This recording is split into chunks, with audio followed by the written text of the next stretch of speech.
The most dangerous character in Invincible isn't the one who can punch the hardest. It's the one the story quietly has to keep mentally restrained, or nobody else would matter. Because think about how Invincible teaches you to understand strength. Strength is Nolan using Mark to destroy the subway. It's Conquest smiling while ripping Oliver in half. It's Thrag ripping Thetis' head clean from his shoulders. It's Battle Beast fighting like death itself means nothing. Power in this universe is always brutal, physical, violent. And because of that, almost everyone overlooks Eve. She flies around in pink constructs, makes shields, creates platforms, and shoots energy blasts. Compared to Viltrumites splitting cities apart, she almost feels secondary. But then the series starts quietly revealing things that should terrify you. Because Eve doesn't actually manipulate energy. That's the lie your brain tells itself because the visuals look pretty. What Eve really manipulates is matter itself. Molecules, atoms, subatomic structures, the building blocks of reality. And once you actually process what that means, her entire character becomes horrifying. Because Eve's powers stop feeling comparable to normal superheroes. It starts sounding closer to a fusion of DC's Green Lantern and Dr. Manhattan. At first glance, most people compare her to Green Lantern, and visually, that comparison makes sense. Floating constructs, energy shields, massive weapons appearing out of nowhere, entire structures materializing instantly, that's basically the core fighting style of Green Lantern. But here's the difference most people miss. Green Lantern rings don't actually manipulate matter itself. The ring converts the user's willpower into hard light energy constructs powered by the emotional electromagnetic spectrum. Everything the Lantern creates is essentially weaponized energy shaped through imagination and mental focus. That's why Lanterns can create giant fists, mechs, cities, barriers, chains, weapons, almost anything they can mentally visualize. But those constructs are still constructs. They're temporary manifestations of energy sustained by concentration and willpower. Eve is fundamentally different though. She's not creating fake objects made of energy, she's rearranging actual matter at the molecular and subatomic level. That means when Eve creates something, she's not projecting it.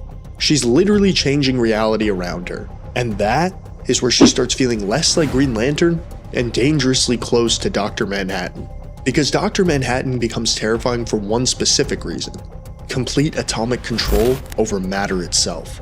He can disintegrate people, reconstruct himself, manipulate physical structures, reshape environments, and alter matter on a near godlike scale because he understands reality down to its smallest components. That's the territory Eve's powers start entering, because Eve can transmute objects, generate food, rebuild destroyed material, reshape environments instantly, and alter the molecular composition of non-living matter almost immediately through thought alone. That's not normal superhero power scaling anymore. That's matter manipulation, reality alteration, the kind of ability comic universes usually reserve for cosmic level entities. And the scary part is, Invincible still massively downplays how absurd that should be. Because logically, someone with unrestricted molecular manipulation should be almost impossible to fight. Durability stops mattering quickly when your opponent can fundamentally alter the thing you're made of. A Viltrumite can survive city-level destruction, but brute force becomes a lot less important against someone who can bypass durability entirely. And the story knows this, which is why Invincible had to build an actual limitation directly into Eve herself. Not a weakness, a restriction. Because she wasn't naturally born with these abilities. She was engineered. A government-created experiment attempting to manufacture the ultimate superweapon.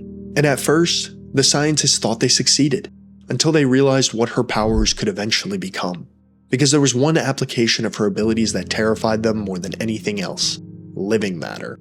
See, normally, Eve can't manipulate sentient biological organisms. That's the safeguard placed in her mind. The mental block. The only thing preventing her from instantly becoming one of the most terrifying beings in the entire verse. Because if Eve can manipulate matter, then technically, people are matter too. And the series quietly spends years showing you that these mental blocks are not completely stable. Under enough trauma, they start breaking. And every single time those mental blocks weaken, Eve becomes terrifying in a way no Viltrumite ever could. Because Viltrumites are still bound by physical rules. The reason they're so powerful comes from something called smart atoms. According to the lore, Viltrumite cells contain highly advanced smart atoms that adapt and react under extreme stress, which is what gives them their absurd strength, speed, durability, and near instant recovery compared to most species. That's why they can survive impacts that should liquefy normal bodies, why they can fight while missing organs, why their bodies can withstand re-entry, massive explosions, or brutal physical trauma that would instantly kill almost anything else. Their entire biology is built around overwhelming physical superiority. But here's the terrifying part about Eve. Her powers don't rely on overpowering durability, they potentially bypass it entirely, because smart atoms are still matter. Viltrumite bodies are still matter. And Eve's abilities revolve around manipulating matter at the molecular and subatomic level, which creates a horrifying implication the series quietly avoids fully exploring. Because if her mental restrictions didn't exist, there's a chance she wouldn't need to physically overpower the Viltrumites at all. She could theoretically bypass the durability difference completely by directly affecting the thing their durability is made of in the first place. That's what makes her so dangerous. Characters like Thrag or Conquest dominate because nothing can physically stop them. But Eve's powers exist outside that system.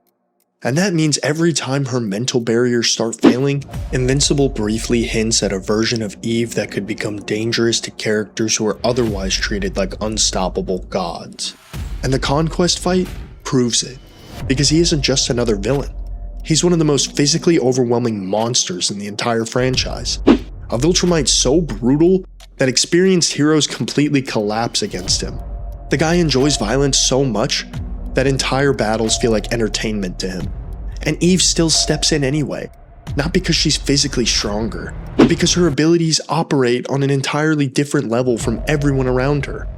Then Conquest nearly kills her, and this is where Invincible quietly reveals how horrifying Eve truly is. Because for most characters, fatal injuries are final, but for Eve, death becomes the trigger. The moment she's pushed to the brink, the psychological restraints inside her mind begin failing, and suddenly, her body starts rebuilding itself. Her wounds disappear, her internal organs reconstruct, her cells regenerate. She literally remakes her own body.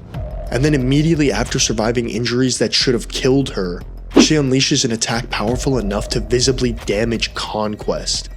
That moment changes everything, because now the audience realizes something insane. Eve's powers don't just work externally, they work on her too. Meaning the only thing separating her from functional immortality might literally be her own subconscious limitations.